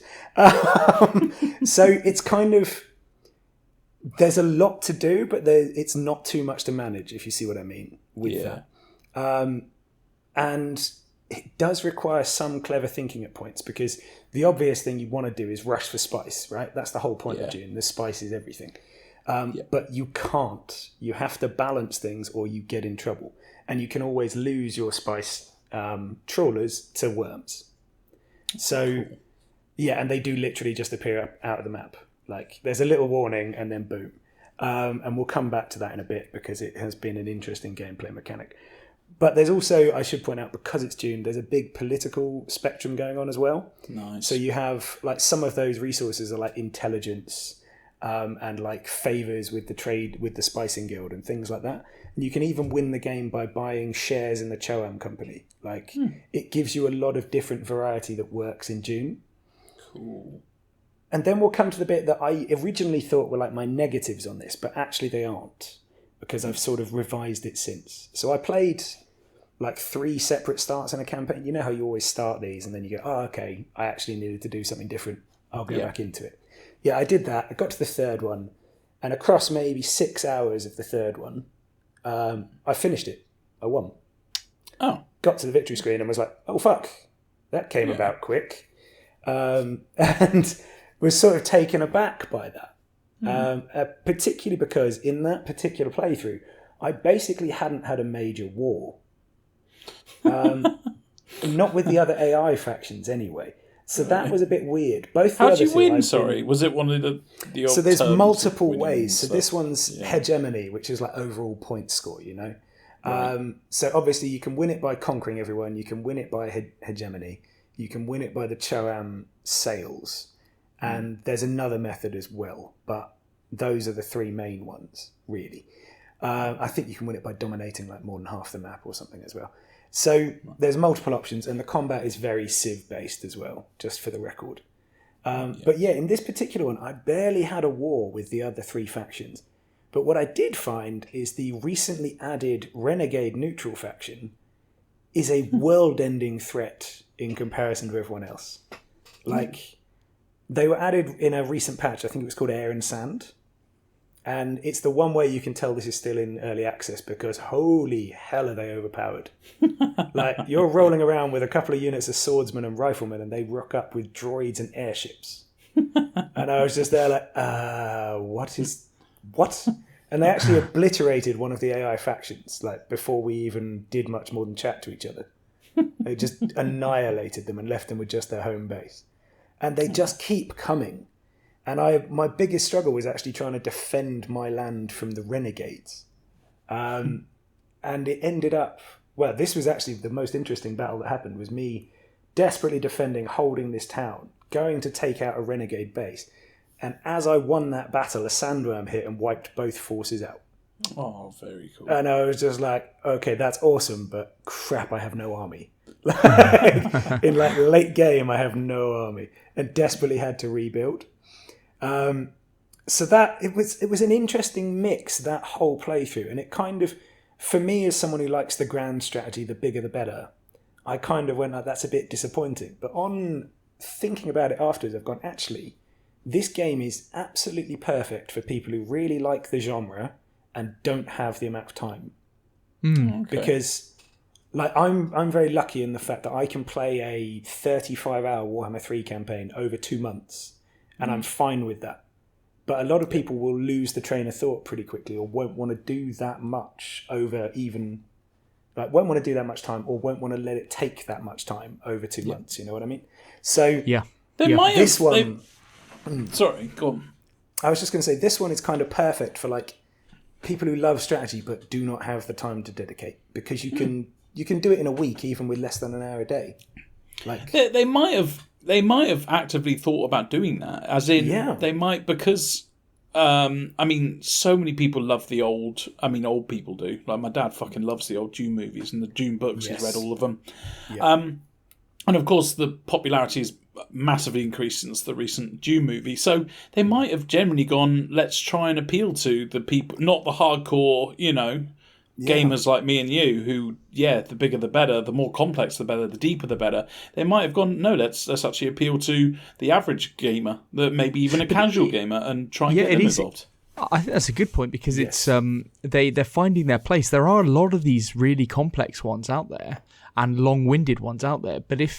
But someone like me, if I was going to get into, I've tried to get into 4X games, and I like the concept, and I have got into some of them. Yeah. But even the ones that I've got into, like, my time impression on them is nothing in comparison to like yours, either of your two. Like I play a game, enjoy it, bounce, or come back to it later, that type of thing. But this sounds like a game that's would appeal to somebody like me, who's got that level of time that they want to invest because they want to be playing other things and coming back to this later on and stuff. Yeah, definitely. And this is it. I was sort of thinking of, like yourself, people like Jack, the ones who really like it but don't play as much as they used to. I think it's perfect for that kind of player because it's also not that hard to pick up again if you had to leave it for a month. Ah, right. Okay, yeah. If the only major thing you might struggle with is the difference between the factions is quite strong. Now, that's a good thing for replayability, but it does mean if you played as, like, House Atreides, Paul's house, the main one, and then switched to one of the other factions, you might struggle if you'd had a gap. Yeah. But that's not a bad thing. That just means it stretches out the gameplay. It gives you more things to do and more ways to play. So, I suppose my initial sort of, I can't believe it was over that quick, has gone to, actually, that's not a bad thing. Yeah. The only thing I will say that's a true negative is the achievements on Game Pass are broken. And that's kind of annoying. Right. Because, what was it? I got a hegemonic victory with House Atreides on medium difficulty. I got the achievement trigger for medium difficulty and the achievement trigger for destroying someone's base later, but I didn't get the other two achievements. And you were just like, that's kind of annoying. It's not a major thing, but I quite like on Xbox collecting a few of them. So that is definitely not working perfectly. But otherwise, but it is early access, so it is. It's game preview. So looking very good for early access. Then. Very much so, yeah. And apparently, there's another update planned for it before it goes to full release. Major update, I mean. I do hope it brings more factions. The recent Air and Sand one brought a new house. I think they're called House Carino. They're the Imperial House, basically, from the story. So that is a good development. Even if they just add one more, I think that would be a really good amount to have. And then I just hope they do dial back the Renegades slightly because they are relentless. And while I won, it was literally only because I got to that point in the game where you get aircraft and then it's like, nice, okay. I'm interested, I don't have to say it now, but I'm interested to see both you and Eddie. I don't know if Eddie's going to play this before the end of the year, but something like this sneaking into our Game of the Year or other games that you've played as well, because you guys in particular tend to play a lot of games which are off the beaten track but are very, very good games. And even over the last couple of years sure over the last couple of years in our Game of the Year we've had some like unknowns finishing like third. What was it? Medieval Dynasty. Came third last year. I think it was. So it's like I'm interested to see what kind of pops up this year. But wasn't last year the Ascent, Valheim, and then I think it was. I think that was the top three, wasn't it? Phenomenal stuff. That's how it should be. Yes. That's how it should be, yeah. I agreed. Yeah, absolutely. Something for everyone. But Eddie, are you interested in playing this before the end of the year, or have you just got enough on your plate? In fact, it'll probably genuinely be my next proper game, as in where I sink in a lot of hours. I just need to get... I can't see me going off Warzone anytime soon, especially if they bring like updates and good features. I know they've got a lot of DMZ, bugs. yeah. Well, my thought process is they probably won't be bringing any big changes to DMZ soon because they've got a lot of bugs to work out. So they do, and it is beta, and so that buys them time with all this stuff. But I've watched a lot of YouTube videos about saying exactly the same stuff that we are about an economy system and a persistent inventory and stuff like that. So I'm sure they'll be listening. One final thing to add with this, by the way, just because I thought it was amazing. This is a 3.5 gig game. Wow. That's Jesus. All. Yeah. Wow. And it does not look it at all. It is polished. But it's You're one of the few humans on the planet that care about the size of a game, and I salute you for that. But that is a small game. It's a tiny, tiny game. Yeah. Yeah. Fantastic stuff. Anyway, we've talked a lot about games we've played here. I feel we should probably move on to our feature because I'm really looking forward to Eddie having some horrendous questions So for us. just before we start this could be terrible or it could be fantastic. So Or it could be horribly mediocre, yes. and this is I think designed for people listening to also, if you're a football fan, think of answers as you go along, maybe tally up a score. Yeah, that would be good. Yeah, I'll tell you what yeah. then. In fact, listeners, Would it? Yeah, no, that's great. Listeners, if you to play along, I've got I think like 9 questions. There's 12 possible points you can get. A message in. And How many points you got? Yeah. how many points you got? And I don't know. Ben will send the winner a prize. Right. That's not been discussed, but okay. It's not been discussed. So Kirk will send you a frame. Ben will donate you his Steam Deck. There are many possibilities. Yeah. Oh, None dear. confirmed or denied. But yes. Right, so let's crack on. So yeah, this is the Football Manager World Cup 2022 quiz. Yeah, because the World Cup's going on at the moment. We thought we'd keep it themed, but we are a gaming podcast, so we had to bring it into gaming somehow, didn't we? So Of course. so the first this is broken into 2 sections for you guys. God, The he's first gone to section, town. it's just about stats of people on Football Manager. All right, so test your skills, and then it's about the World Cup that's just happened on my save game. Okay, lovely Oh, stuff. nice. Lovely stuff. So how Interested. did Football Manager play it out? Okay. There you go. How do the geniuses, and let's be honest, Football Manager in the past, wow, they've got things right. So this is going to Well, happen. yeah, I used them as a dissertation in my degree. I used them and I cited Fucking them. hell, They're my Ben, they're my primary they were my primary reference tool for predicting player abilities, and I did a whole section on what they'd proven and got right in the past. Fuck's sake, Ben. Yeah. Just wanted a new Football Manager. Let's see if this pans out better or worse than Ben's dissertation. Okay, right. Well, let's start off with the stats section. So, first one, and you can answer at any time. There's no rush. What is Harry Kane's off the ball stat? For our listeners at home, that's kind of a positioning for attackers, like movement off the ball to get in the positions, maybe beat the offside trap. So, out of 20, that is, what is Harry Kane's off the ball stat? Okay, who goes first? Who goes first to this? Because there's an advantage you're going first. It's not an advantage of going first. There's an advantage you're going second.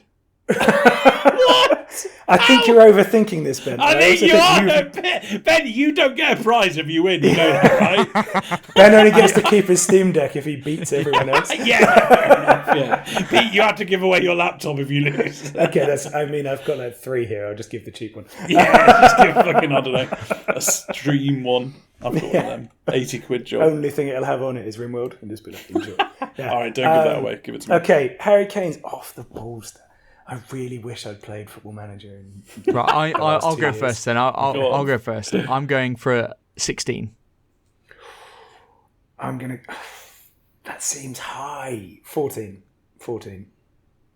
The answer is 16. Oh on shit! the Really? dot. Wow, Ben. There I'm we go, sexing there we cahoots go. between the two. There of we you. go. You know what, Pete? He's probably got fucking Football Manager up, hasn't he? On his Immediate search Harry Kane. Yeah. Off the ball, right? Brilliant. Okay. All right, guys. Next one. This should be quite an easy one, I think. Well, you're going to be one off or not. Neymar's dribbling stat. Oh God. Okay. Yeah, Neymar, the Brazilian, the world famous dribbler. What is his dribbling stat out of 20? 19. Pete? 18. It's 19. There seems to be a big advantage to going first here. Well, Because I Pete, can't you say need the to same answer number, it. can I? Okay, Pete, you go first. You go Let's first. hear that's the right. buzzer. Let's hear the buzzer. Yeah, you go first. You go first. You can do it, man. It's all right. Peter Frost from Plymouth. Right. Kevin De Bruyne's teamwork stat. That one's a hard one, isn't it? You shouldn't have said you're going to go first on this one. Is that based on before the World Cup or what we saw the other day in the most recent game? And it's it doesn't include that. How recently patched is it? Okay, good. It's saying Belgium are too old to win. It usually has a Christmas patch, right? I'm going to go 14 again. 14. I'm going to go 12. It's 13. Oh, split points. Jesus. In between. Not bad. In All right. betwixt. Ben's 2 up. Last one for this section. Kylian Mbappe's passing stat. We all know he's world class at running and dribbling, and he's a pretty damn good finisher. But what's his passing stat? You going first, Pete? Yeah, I mean, this is a complete shot in the dark. It is, isn't it? Yeah, it is. He's not exactly known for it, is he? But 12. Oh, I was going to go 12. I was going to go 19 on Neymar, but you know. 13. It's way higher, boys. It's 15. Really? Yeah. Ooh, hello. That's a lot higher. Yeah. Ooh. You do not rate Mbappe. Literally the second best player in the game. Yeah. I swear that stats used to be slightly lower than these are coming up, though. But yeah. Yeah, I've noticed this, that they seem to give the world class players like amazing stats, like pretty much for everything. Right. Like you'll see like anticipation of fucking some players, and you go, "What? Why is his anticipation so high? At no stage in his career have you gone, well, yeah, anticipate that well? You know, never mind. Fine." And this is it. I haven't actually looked at the most recent Football Manager, so this is an interesting lesson for me. Yeah. Okay. So back to the game. Do I get a point for being closer, or do you have to get on the money? No, you have to get on the money, Ben. Don't be Fine. that guy. Okay. For being closer. Right, okay. How are our listeners going to score their points then? Yeah, no, true story. Yeah. Right, on to the 2022 World Cup that I just experienced. So, first question, and this is to our American listeners. What round did the USA get to? Oh, it has the right groups in, doesn't it? It has the groups as we know them. Yes, it now. does. Yeah, exact same groups. So they played the same teams effectively. What round did the USA team get to? Or get knocked out of, whichever. Who's to go first? Well, I'm going to go round of 16. Oh. I can't say the same thing, can I? You can. I'm going to go group stage. It is the semi-finals. No. Wow. Semi-finals. Wow. Unrealistic. Unrealistic! A lot of American listeners out there who are just shouting that we dominated England. I call shenanigans. On that. Funny side fact: two of number 1 and number 2 goal of the tournament were both Americans. Nonsense. Wow. Yeah, Ware and Pulisic. Yeah. There you go, boys. Pulisic. There you go. Semi. Come on. All right. Behave. Right. Here's a big question. Who beat Brazil 2-1 in the World Cup final to become champions? So it's not Brazil, because they got hammered 2-1 in the final. Right. I have experienced 2 World Cups on Football Manager, and on both of those occasions, England have won the World Cup. So I'm going to go for the mighty England.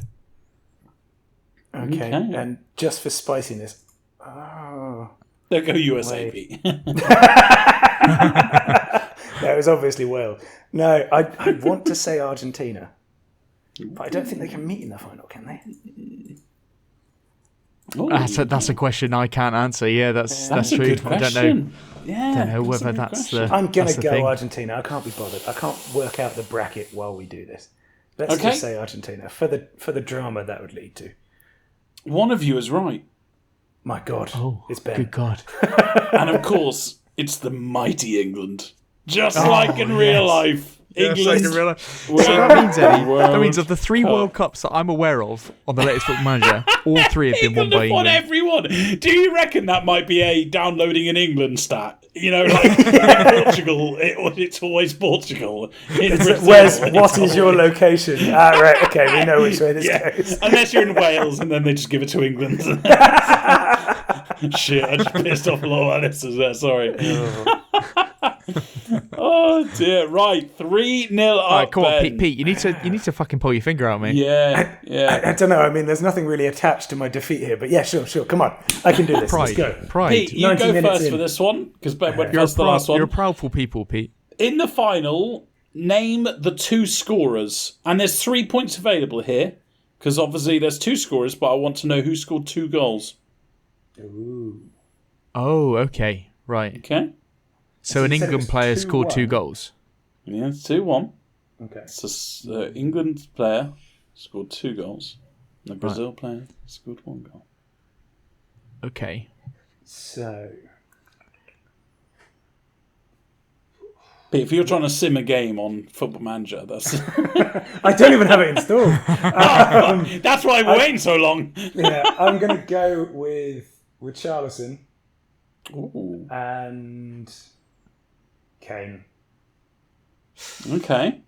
Ben? I'm gonna go because of his awesome deflected strike this evening. I'm gonna go for the big man Casemiro for Brazil. United through and through. And I'm gonna predict that Marcus Rashford started the final and scored 2. So you literally just went United with Man U and Man U there. Yeah. Fuck's sake. Hey, it's out there. It's out there. It's wrong, but it's out there. The answer, Brazil's scorer was Gabriel Jesus. Yeah. And England's player to score 2 was Harry Kane. Oh, of course it bloody was. Yeah, he scored a penalty. Do I get a point for that? You get 2 points for that, Pete. Oh, 2 nice, points. because he scored 2 goals. There you Excellent. go. 3-2. It's 3-2, baby. There you go. It's Oh. 3-2. And, He started to pull his finger out. and there's 3 points left on the table. Oh, fudging hell. Still end up 5-2. Okay. Oh, it's a nail biter. But no, You are allowed to say the same player here because I think one of them's pretty obvious, right? Okay. Best 3 players of the tournament. So first, second, and third. I don't want any order, so you can say them in any order. But the best 3 players of the tournament. Okay. Harry Kane. Yeah, Harry Kane because he scored. Yeah. I'm going to go Mbappe as well. I'm going to go Gabriel Jesus. Yeah, you got to have a Brazilian in there. I'm going to put Casemiro in there. Fucking hell. Fuck's sake. Why Casemiro every time? He just likes him, all right? He does. He's a United player, yeah. Yeah. And for my third one, Weston McKennie. Come on, USA. You got to the semis. You go to the semis. Yeah. You're really trying to go for those. It was American all listeners, Weston aren't McKennie. you? Yeah. Right. In first place was Harry Kane. Yeah, Oh, nice. correct. Point That's pretty apiece. easy. Point apiece. In 4-3. second place was Phil Foden. Oh, the saviour of English football. I keep forgetting we have him because Gareth Southgate doesn't play him enough. I know, how crazy is this? Like, Foden on Football Manager is world class. Well, Foden in real life is world He's class. world class, yes, yeah. We don't even play him. No. That's how good we are. The saviour He's of so English football. good, he doesn't need to be playing. No, exactly. That's what it is. Oh dear. And of course, the third best player, neither of you got it, neither of you even thought of it, was of course Aaron Ramsdale. So all three, what, the guy who doesn't play? Sorry, he played? Yeah, Also, they were all English. Ramsdale. They were all English. Wow. Oh dear. Yeah, third best player. World class goalkeeper. God. And so Ben wins it by a whisker. By 1 4-3. point. 4-3. All 3 of the best players at the tournament were English. I think that's unlikely in anyone giving that breakdown. Oh, when you got a player like Ramsdale again, third best of the tournament, I mean, what do you want? Unless we battered everybody, but it was always because Ramsdale was on fire in goal. I don't know how you get that combination. No, of we the 3. only beat Belgium in extra time on the semis, so Yeah. yeah. And we let in a lot of goals. in the Kane's so high up. tournament. Oh, what? That was Ramsdale. Okay. You know what? It's madness. It's madness. Yeah. Okay. But This is England why. win, so this is the future. It's Yeah, prophetic. what Prophetic, yeah, what isn't madness is I won 4-3. So, but our listeners may have beaten us. Oh, absolutely. They Please truly tell us. We'd love to hear that. This is a perfect segue, isn't it? You can email us. I thought you were doing that. Oh. Yeah. It was kind of halfway, but anyway. Was you can email us podcast@grumpygamers.co.uk. You can tweet us at grumpygamerspod. Probably best to tweet us. Yeah. We have a YouTube channel, Grumpy Gamers Podcast, and we are on Twitch, 7 p.m. Thursdays. Grumpy Gamers Podcast, all one word. And is there a stream this week? There Possibly. may or may not be. It's possible. It's possible. Okay. It's a perfect possibility. Yeah. Fantastic. Okay, good. Well, on that bombshell, I think it's probably time to go, isn't it? So that's GG. GG. GG.